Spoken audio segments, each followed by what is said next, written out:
गर्मी में आंगन में पेड़ के नीचे खाने सोने वाला ससुराल। मौसम तो सही है, लेकिन लगता है कि आज बारिश हो जाएगी, और अगर बारिश हो गई तो फिर तो बाद में और भयंकर गर्मी पड़ेगी। इस बार का मौसम तो कुछ समझ ही नहीं आ रहा, कभी एकदम से गर्मी तो कभी एकदम से बारिश। पता नहीं भगवान क्या चाह रहे हैं। एक बड़े से पेड़ के नीचे खाट पर पोता पोती के साथ बैठे सरला और हरिंदर मौसम को लेकर बात कर रहे होते हैं। तभी पड़ोस में रहने वाली कमला नाम की एक औरत अपने 4-5 भेड़ बकरियों को लेकर इनके यहाँ आती है। अरे कमला बहन, बड़े दिनों बाद आई हो, बगल में रहकर हम तुम्हें याद नहीं आते हैं क्या? तुम्हें तो पता है कि मेरी 2 बेटियां थी, और अब जब से दोनों के हाथ पीले करे हैं तब से घर की सारी जिम्मेदारी मुझ पर आ चुकी है। उनके जाने के बाद मुझे ही सब करना पड़ता है। अभी इन बकरियों को चरा कर आ रही थी तो सोचा तुमसे भी मिल लूं। ये तो आपने बिल्कुल सही किया, मैं अभी चाय ही बना रही थी, पीकर जाइएगा। हम भी थोड़ी देर पहले ही अपनी बकरियों को चरा कर आए हैं।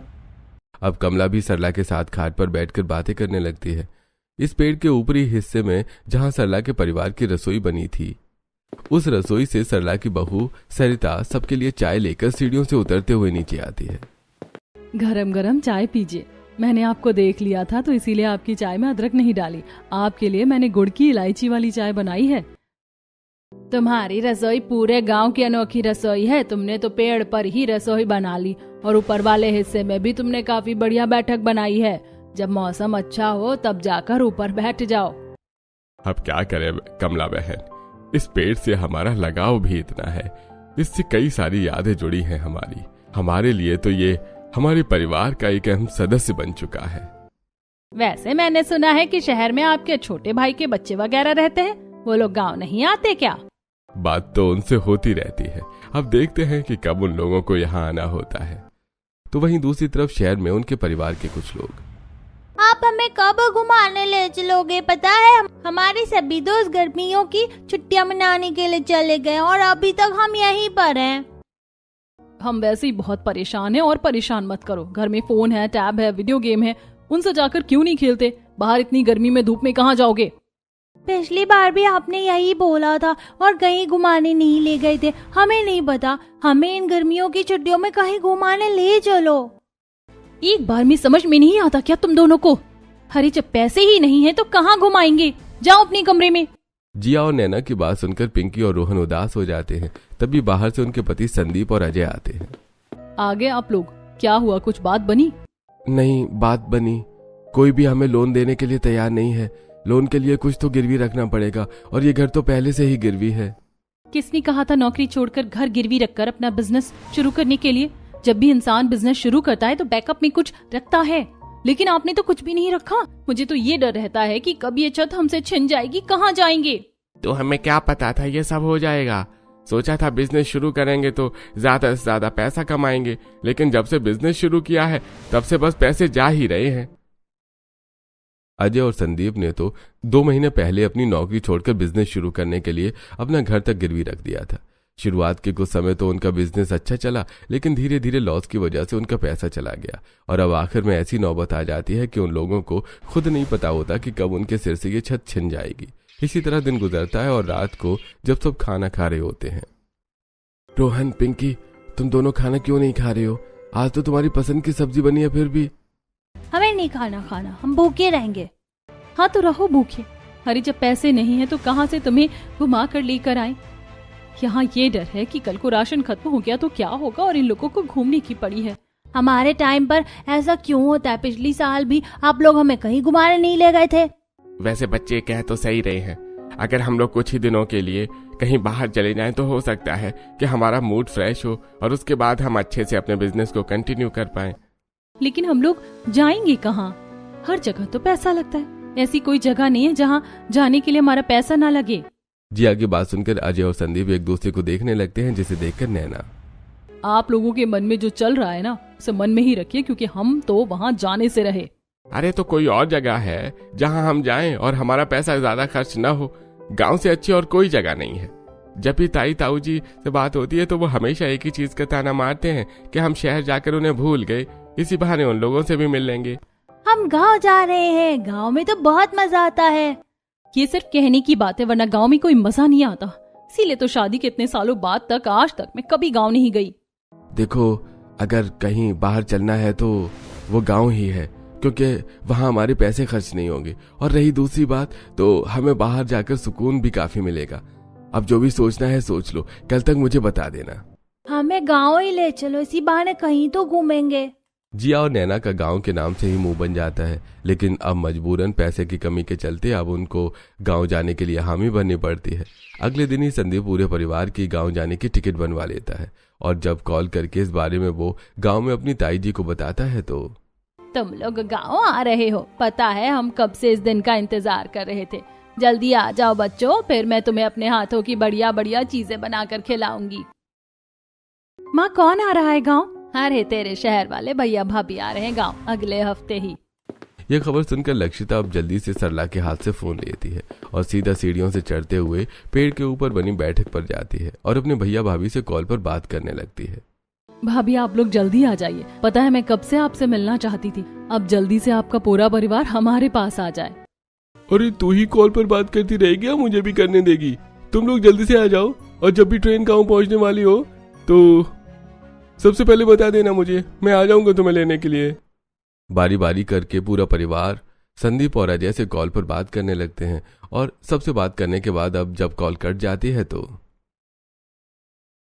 देखा, ये लोग हमारे आने की खबर से कितने ज्यादा खुश हो गए। तो अब सोचो, जब हम वहां जाएंगे तब ये लोग कितने खुश होंगे। ये तो बस दिखावा है। इन लोगों का तो हमसे भी पक्का मुंह बना होगा, इतने सालों से जो हम उनके यहाँ नहीं गए। इसी तरह वक्त गुजरता है और आज संदीप और अजय अपने परिवार के साथ अपने गांव पहुंचते हैं।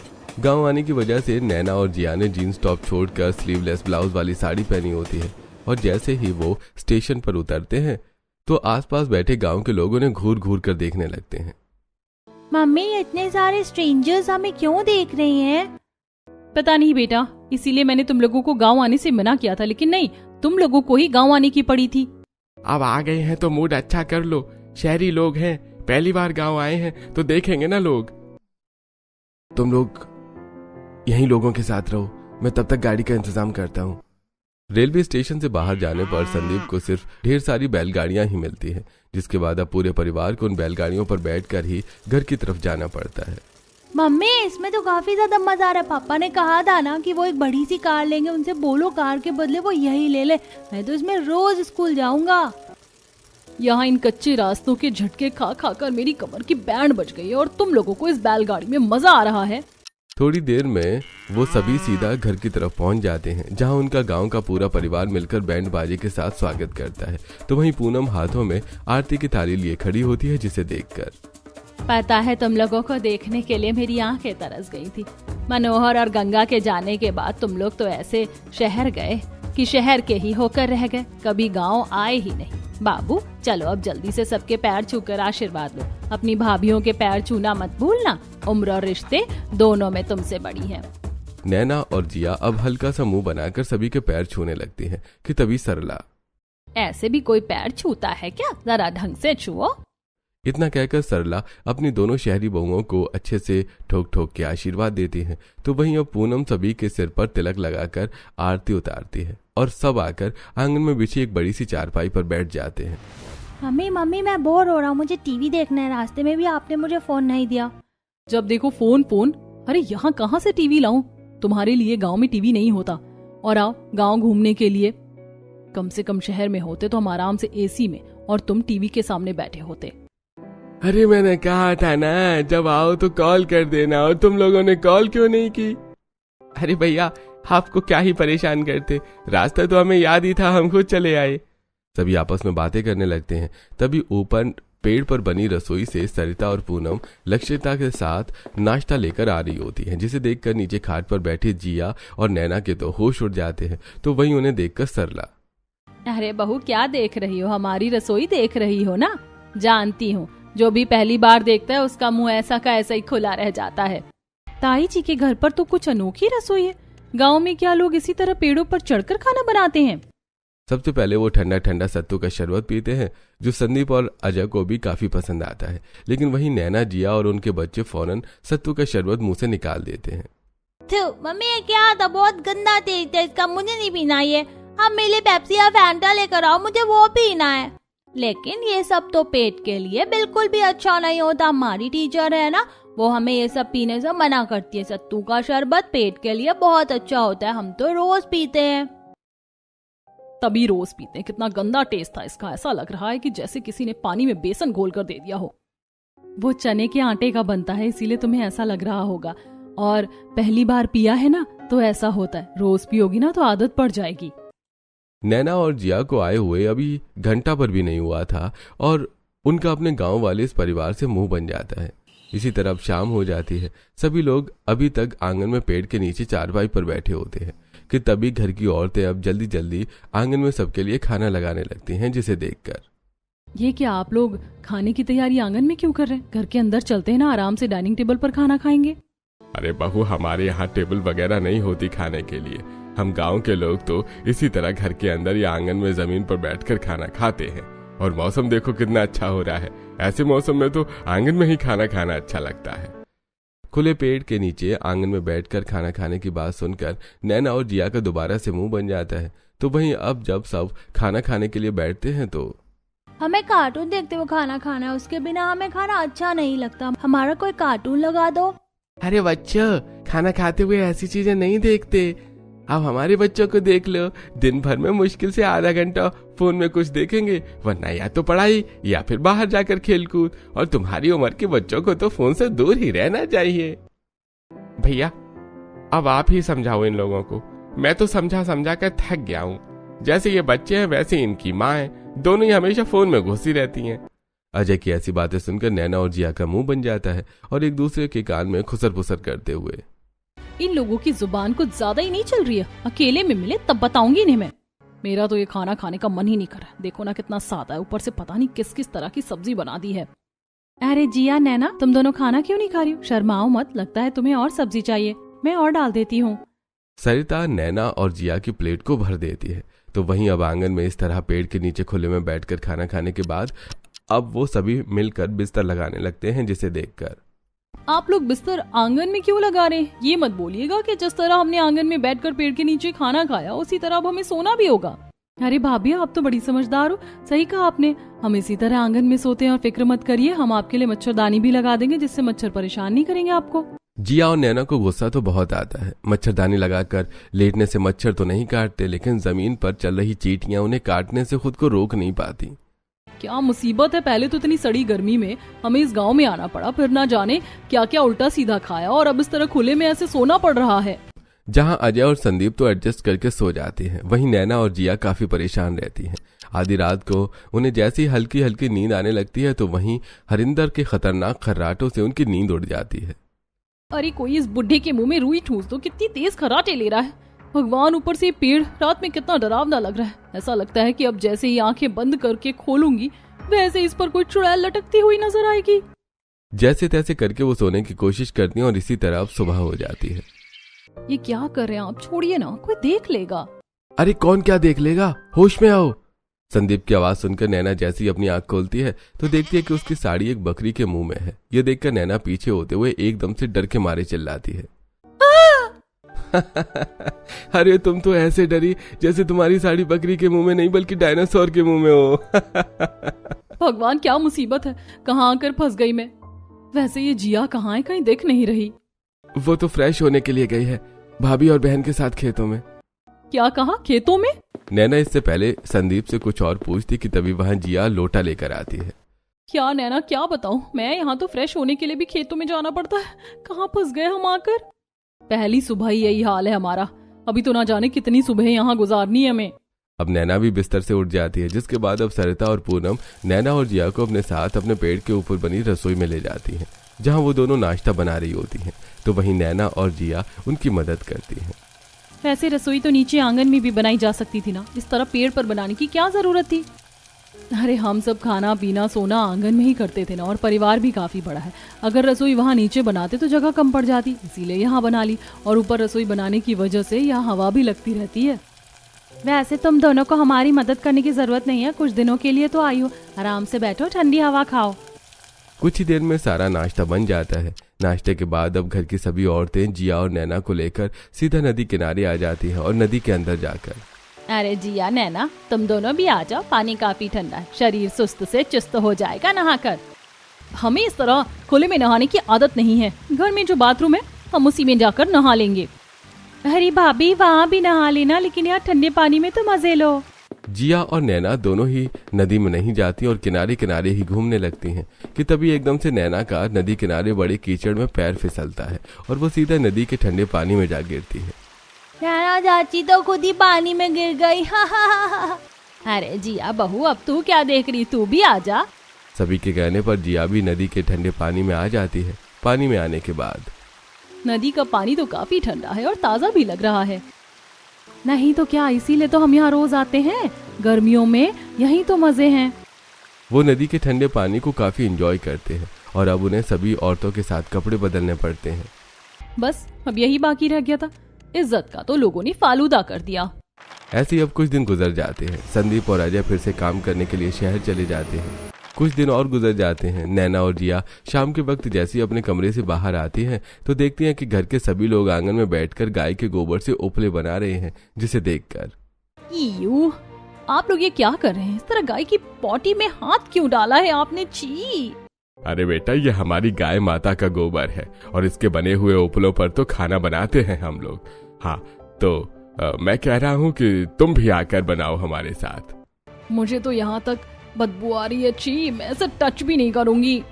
बेटा तुम्हारे ताऊ जी मजाक कर रहे हैं, हमें पता है, शहरी लोगों को ये सब बिल्कुल नहीं पसंद। तुम सब बस जाकर हम सब के लिए चाय बनाकर ले आओ।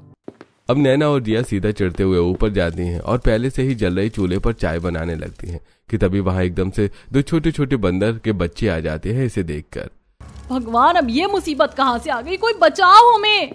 नैना और जिया की चिल्लाने की आवाज सुनकर सुरेश और प्रदीप भागे भागे ऊपर जाते हैं और उन बंदरों के बच्चों को देखकर, अरे जान ही निकाल दिया आपने हमारी।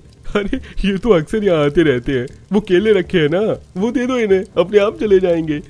नैना और जिया उन दोनों बंदरों को देखकर इतना डर जाती है कि भागकर सीधा नीचे आ जाती है। इसे देखकर सभी घरवाले हंसने लगते हैं। इसी तरह कुछ दिन और गुजर जाते हैं। नैना और जिया कमरे में आराम कर रही होती है कि तभी लक्षिता कुछ पड़ोसनों के साथ एकदम से कमरे में आ जाती है। इन लोगों में प्राइवेसी नाम की कोई चीज नहीं है क्या? शहर में कोई इस तरह से किसी के कमरे में घुसा है ना तो बहुत गंदी इंसल्ट करते हैं। तुम आए हो शहर से?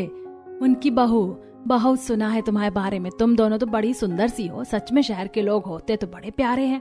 हमारे बेटे की भी शहर में नौकरी लगी, अगले महीने वो भी शहर चला जाएगा, वहाँ तो मुझसे मिलना। वैसे कुछ भी बोलो, इन गाँव के लोगों के बीच में तो सच में सेलिब्रिटी वाली फीलिंग आ रही है। ऐसा लग रहा है शहर से नहीं बल्कि विदेश से आई हूँ। कुछ कुछ मामलों में जिया और नैना को उनका गांव वाला ससुराल काफी अच्छा लगता है, तो वहीं बहुत से मामलों में वो अभी भी गांव और वहां के लोगों से चिढ़ी हुई थी। ऐसा लगता है कि किसी फार्म में भेड़ बकरियों के साथ सो रही हूँ, ठीक से पैर फैलाने की भी जगह नहीं है।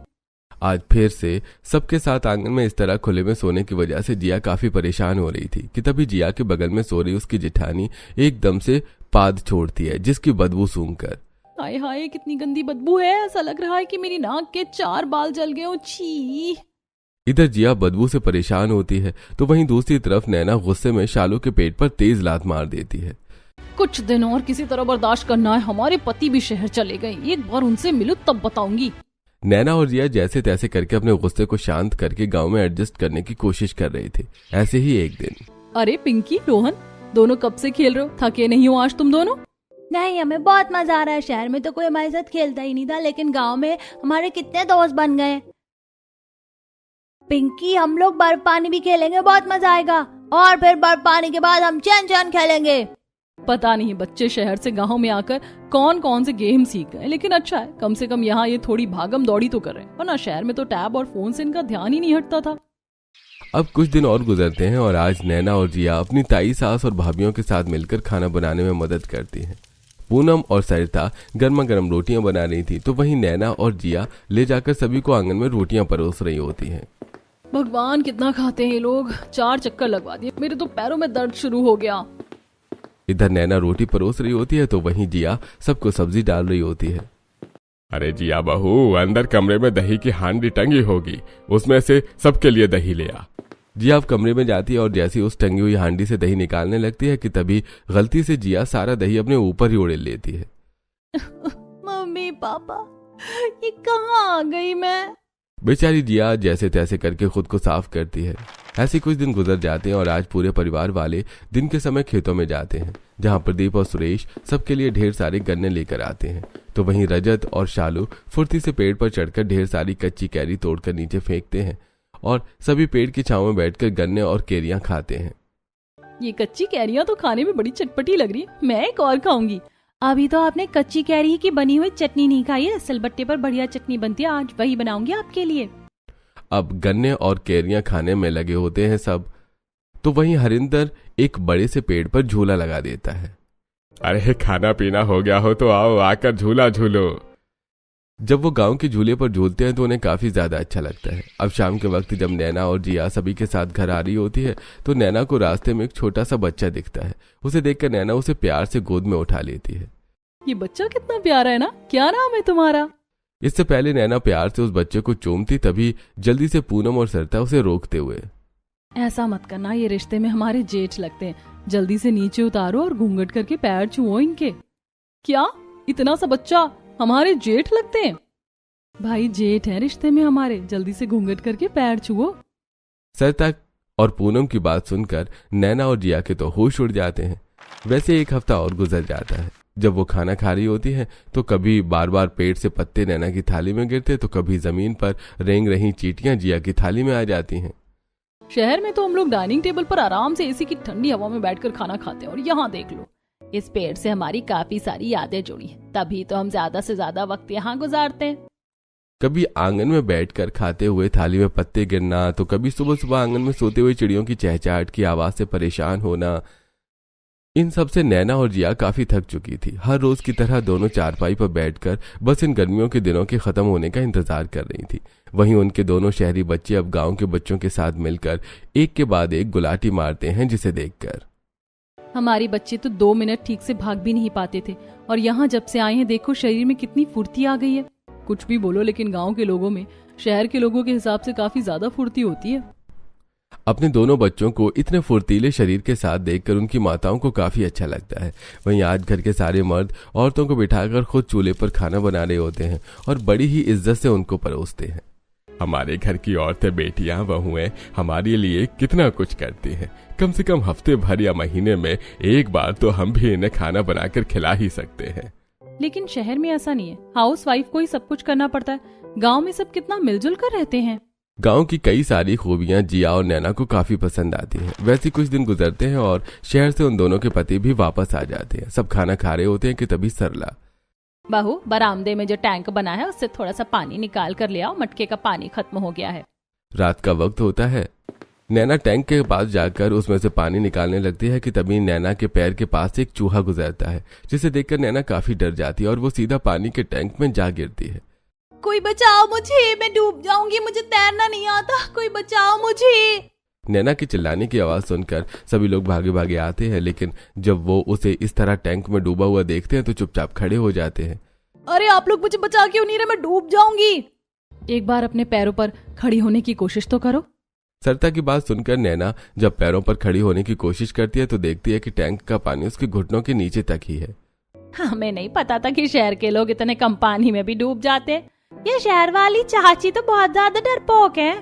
सभी को अपना इस तरह मजाक उड़ाते देखकर नैना को काफी गुस्सा आता है और अब वो सीधा कमरे में जाकर अपने पति से बात करने लगती है। बस संदीप, बहुत हुआ, अब मैं यहाँ और नहीं रह सकती। अरे यहाँ किसी भी चीज की फैसिलिटीज नहीं है, लाइट आती नहीं है, फोन में नेटवर्क नहीं आते, नहाने के लिए नदी में जाओ, अरे फ्रेश होने के लिए भी सुबह सुबह खेत में जाना पड़ता है, और खाना सोना वो तो पूछो ही मत, हर चीज आंगन में करनी है। इस पेड़ से लोगों को ऐसा क्या लगाव है, मुझे तो समझ नहीं आता। बस बहुत हुआ, अब मैं भी यहाँ और नहीं रह सकती, हमें यहाँ से कल ही निकलना है। जिया और नैना के पति उन्हें समझाने की काफी कोशिश करते हैं, लेकिन वो उसकी एक नहीं सुनती कि तभी वहाँ हरिंदर और सरला आते हैं और उन लोगों की बात सुनकर, हमें बोलने का कोई हक नहीं है, लेकिन तुम लोगों को ये जानना है ना कि हम इस आंगन और पेड़ से इतने जुड़े हुए क्यों हैं। बहू, तुम्हारे दादा ससुर के आगे एक ऐसा वक्त था जब उनके पास कुछ भी नहीं था, रहने के लिए एक झोपड़ी तक नहीं थी। गांव में किसी ने भी उनकी मदद नहीं करी थी, तो उन्होंने इसी पेड़ का सहारा लिया था और इस पेड़ के नीचे आंगन में ही एक छोटी सी झोपड़ी बनाकर रहने लगे थे। इसलिए हम सबकी इससे यादें जुड़ी हैं। मेहनत करके उन्होंने इस झोपड़ी को इस बड़े से घर में बदला। जिस पेड़ और आंगन ने हमारे पूर्वजों को सहारा दिया हो, तो हम कैसे उससे लगाव न रखें। तुम लोगों को जो भी दिक्कत हुई है हमें माफ कर देना, लेकिन हम इस पेड़ और आंगन को नहीं छोड़ सकते। हरिंदर की बातें सुनकर जिया और नैना को अपने कहे हुए शब्दों पर काफी ज्यादा अफसोस होता है। ऐसे ही अब दिन गुजरते हैं। आज जिया और नैना जब अपनी भारी साड़ियों के बजाय शहर के नॉर्मल जीन्स टॉप में आसपास घूम रही होती हैं, तो कुछ पड़ोस की औरतें सरला के पास आकर, तुम्हारी ये टेरी बहुएं तो कैसे गंदे गंदे कपड़े पहनकर घूमती हैं। अरे हमारे घर की बहू बेटियां देखेंगी तो क्या असर पड़ेगा उन पर। हमारे घर की बहुएं हैं, वो जो भी पहनकर घूमे, तुम्हें उससे क्या। अरे शहर के और गांव के पहनावों में जमीन आसमान का फर्क होता है। और इतनी देर से जब वो साड़ी पहन रही थी तब तो तुमने कुछ नहीं बोला। अपनी ताई सास की ऐसी बातें सुनकर नैना और जिया, हमारी सास सच में कितनी अच्छी है ना। मुझे तो लगा था कि ये हमें कपड़ों को लेकर कुछ बोलेंगी, लेकिन ये तो उल्टा हमें सपोर्ट कर रही है। ऐसे ही अब कुछ दिन गुजर जाते हैं। जहां पहले हर रोज सुबह जिया और नैना सबके 100 बार उठाने पर चिढ़कर उठती थी, तो वहीं आज वो अपने आप सबसे पहले उठ जाती हैं। आज पहली बार टाइम से पहले इतनी सुबह सुबह मेरी आंख खुल गई, वरना शहर में तो 4-4 बार का अलार्म लगा कर रखना पड़ता था। गांव आने का कुछ तो फायदा हुआ है, कम से कम अब आंखें तो टाइम पर खुलने लगी हैं। ऐसे दिन और गुजरते हैं और धीरे धीरे गर्मी की छुट्टियां खत्म होने लगती हैं। इन कुछ दिनों में जिया और नैना के बच्चे अब गांव के बच्चों की तरह काफी स्ट्रांग हो चुके थे। हमेशा फुर्तीला शरीर रखना, खेलना कूदना, यहाँ तक कि 5-5 किलो का वजन भी आसानी से उठा लेना, इसे देखकर नैना और जिया को काफी अच्छा लगता है। आज शाम जब नैना अपने दोनों गांव वाली भाभियों के साथ मिलकर चूल्हे पर रोटियां सेक रही होती है कि तभी एकदम से नैना का हाथ जल जाता है और सब भागे आते हैं। हे भगवान, कितना हाथ जला लिया इसने। सरिता, क्या जरूरत थी इससे रोटी बनवाने की। पता है ना इसे चूल्हे की आदत नहीं है। माँ जी, मैंने तो मना ही किया था, लेकिन ये मानी ही नहीं। मैं जल्दी से कच्चा आलू घिसकर लगाती हूँ। सरिता एक बड़ा सा कच्चा आलू लेती है और उसे घिसकर नैना के जले हाथ पर लगा देती है।